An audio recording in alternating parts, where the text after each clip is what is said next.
श्री भगवान बोले, मैंने इस अविनाशी लोक को सूर्य से कहा था। सूर्य ने अपने पुत्र वैवस्वत मनु से कहा और मनु ने अपने पुत्र राजा इक्ष्वाकु से कहा।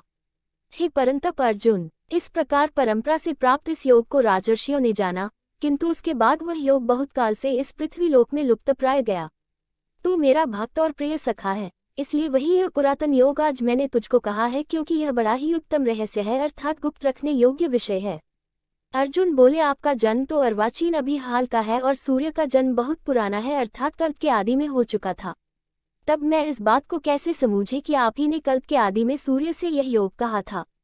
श्री भगवान बोले, ही परंतप अर्जुन, मेरे और तेरे बहुत से जन्म हो चुके हैं, उन सबको तू नहीं जानता, किंतु मैं जानता हूँ। मैं अजन्मा और अविनाशी स्वरूप होते हुए भी तथा समस्त प्राणियों का ईश्वर होते हुए भी अपनी प्रकृति को अधीन करके अपनी योग माया से प्रकट होता हूँ। हे भारत, जब जब धर्म की हानि और अधर्म की वृद्धि होती है, तब तब ही मैं अपने रूप को रचता हूँ, अर्थात साकार रूप से लोगों के सम्मुख प्रकट होता। साधु पुरुषों का उद्धार करने के लिए, पाप कर्म करने वालों का विनाश करने के लिए और धर्म की अच्छी तरह से स्थापना करने के लिए मैं युग युग में प्रकट हुआ करता हूँ। हे अर्जुन, मेरे जन्म और कर्म दिव्य अर्थात निर्मल और अलौकिक है। इस प्रकार जो मनुष्य तत्व से सर्वशक्तिमान सच्चिदानंदन परमात्मा अज अविनाशी और सर्वभूतों की परम गति तथा परम आश्रय हैं, वे केवल धर्म को स्थापन करने और संसार का उद्धार करने के लिए ही अपनी योगमाया से सगुण रूप होकर प्रकट होते हैं। इसलिए परमेश्वर के समान सुहृद, प्रेमी और पतित पावन दूसरा कोई नहीं है। ऐसा समझकर जो पुरुष परमेश्वर का अनन्य प्रेम से निरंतर चिंतन करता हुआ आसक्ति रहित संसार में बरतता है, वही उनको तत्व से जानता है, जान लेता है। वह शरीर को त्याग कर फिर जन्म को प्राप्त नहीं होता, किंतु मुझे ही प्राप्त होता है। पहले भी जिनके राग, भय और क्रोध सर्वथा नष्ट हो गए थे और जो मुझ में अनन्य प्रेम पूर्वक स्थित रहते थे, ऐसे मेरे आश्रित रहने वाले बहुत से भक्त उपर्युक्त ज्ञान रूप तप से पवित्र होकर मेरे स्वरूप को प्राप्त हो चुके हैं। हे अर्जुन, जो भक्त मुझे जिस प्रकार भजते हैं, मैं भी उनको उसी प्रकार भजता हूँ, क्योंकि सभी मनुष्य सब प्रकार से मेरे ही मार्ग का अनुसरण करते हैं। इस मनुष्य लोक में कर्मों के फल को चाहने वाले लोग देवताओं का पूजन किया करते हैं, क्योंकि उनको कर्मों से उत्पन्न होने वाली सिद्धि शीघ्र मिल जाती है। ब्राह्मण, क्षत्रिय, वैश्य और शूद्र इन 4 वर्णों का समूह गुण और कर्मों विभाग पूर्वक मेरे द्वारा रचा गया है। इस प्रकार उस सृष्टि रचनादि कर्म का कर्ता होने पर भी मुझ अविनाशी परमेश्वर को तू वास्तव में अकर्ता ही जान। कर्मों के फल में मेरी स्पृहा नहीं है, इसलिए मुझे कर्म लिप्त नहीं करते। इस प्रकार जो मुझे तत्व से जान लेता है, वह भी कर्मों से नहीं बंधता। पूर्वकाल में मुमुक्षुओं ने भी इस प्रकार जानकर ही कर्म किए हैं, इसलिए तू भी पूर्वजों द्वारा सदा से किए जाने वाले कर्मों को ही कर। कर्म क्या है और अकर्म क्या है, इस प्रकार इसका निर्णय करने में बुद्धिमान पुरुष भी मोहित हो जाते हैं। इसलिए वह कर्म तत्व मैं तुझे भली भांति समझा कर कहूँगा, जिसे जानकर तू अशुभ से अर्थात कर्म बंधन से मुक्त हो जाएगा। कर्म का स्वरूप भी जानना चाहिए और अकर्म का स्वरूप भी जानना चाहिए तथा विकर्म का स्वरूप भी जानना चाहिए, क्योंकि कर्म की गति गहन है। जो मनुष्य कर्म में अकर्म देखता है और जो अकर्म में कर्म देखता है, वह मनुष्यों में बुद्धिमान है और वह योगी समस्त कर्मों को करने वाला है, जिसके संपूर्ण शास्त्र सम्मत कर्म बिना कामना और संकल्प के होते हैं तथा जिसके समस्त कर्म ज्ञानरूप अग्नि द्वारा भस्म हो गए हैं, उस महापुरुष को ज्ञानीजन भी पंडित कहते हैं।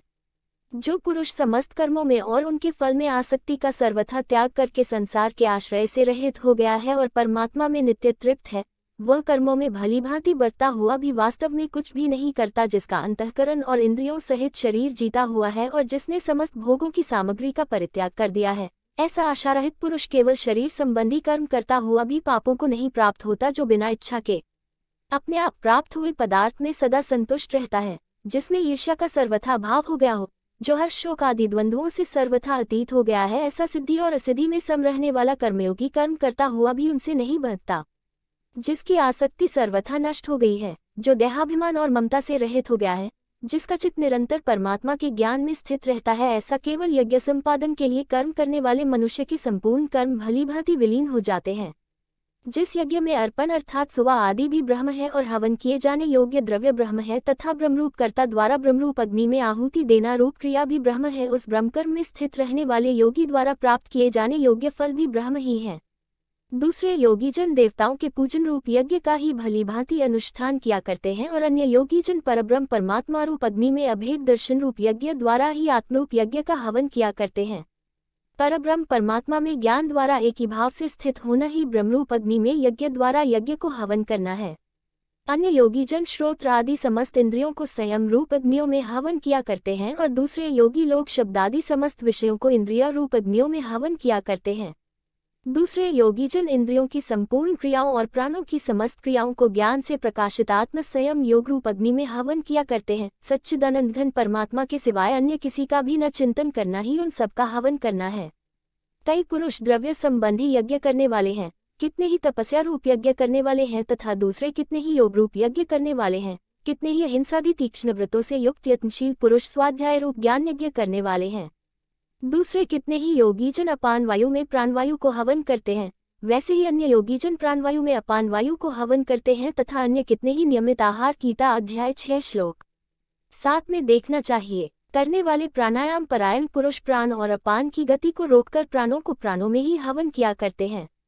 ये सभी साधक यज्ञों द्वारा पापों का नाश कर देने वाले और यज्ञों को जानने वाले हैं।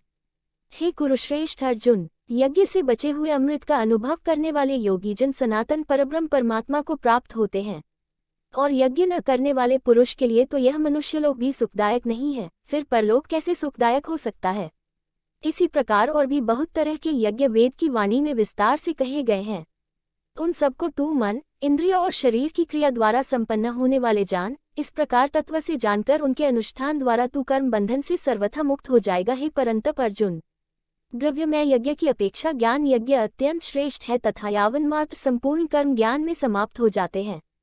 उस ज्ञान को तू तत्वदर्शी ज्ञानियों के पास जाकर समझ, उनको भली भांति दंडवत प्रणाम करने से, उनकी सेवा करने से और कपट छोड़कर सरलतापूर्वक प्रश्न करने से वे परमात्म तत्व को भली भांति जानने वाले ज्ञानी महात्मा तुझे उस तत्व ज्ञान का उपदेश करेंगे जिसको जानकर फिर तू इस प्रकार मोह को नहीं प्राप्त होगा। तथा हे अर्जुन, जिस ज्ञान द्वारा तू संपूर्ण भूतों को निश्चय भाव से पहले अपने में गीता अध्याय 6 श्लोक 29 में देखना चाहिए और पीछे मुझ सच्चिदानंद घन परमात्मा में देखेगा। गीता अध्याय 6 श्लोक 30 में देखना चाहिए।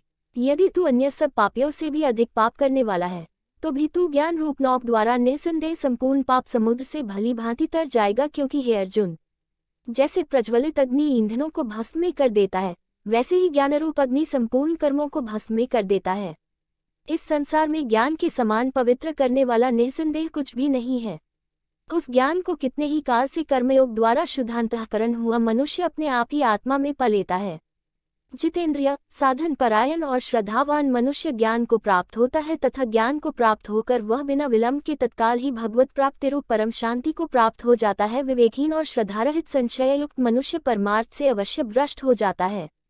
ऐसे संशययुक्त मनुष्य के लिए न यह लोक है, न परलोक है और न सुख ही है। हे धनंजय, जिसने कर्मयोग की विधि से समस्त कर्मों का परमात्मा में अर्पण कर दिया है और जिसने विवेक द्वारा समस्त संशयों का नाश कर दिया है, ऐसे वश में किए हुए अंतःकरण वाले पुरुष को कर्म नहीं बांधते। इसलिए हे भरतवंशी अर्जुन, तू हृदय में स्थित इस अज्ञानजनित अपने संशय का विवेक ज्ञान रूप तलवार द्वारा छेदन करके समत्वरूप कर्मयोग में स्थित हो जा और युद्ध के लिए खड़ा हो जा।